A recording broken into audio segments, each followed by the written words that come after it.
અમદાવાદની ખ્યાતિ હોસ્પિટલ બહાર એનએસયુઆઈએ હલ્લાબોલ કર્યો। ખ્યાતિ કાંડના વધુ 3 આરોપીને શરતી જામીન મળતા હંગામો। રાજશ્રી કોઠારી, રાહુલ જૈન અને સંજય પટોલિયા બાદ હવે ચિરાગ રાજપૂત, પંકિલ પટેલ અને પ્રતિક ભટ્ટને હાઈકોર્ટે શરતી જામીન આપ્યા છે।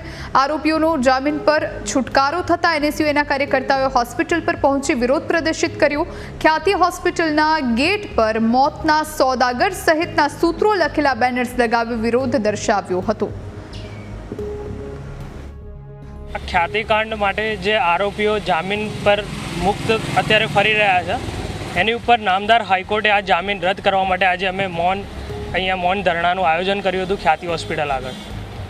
કેટલા લોકો હતા અને આગામી દિવસમાં શું માંગ હશે આપ?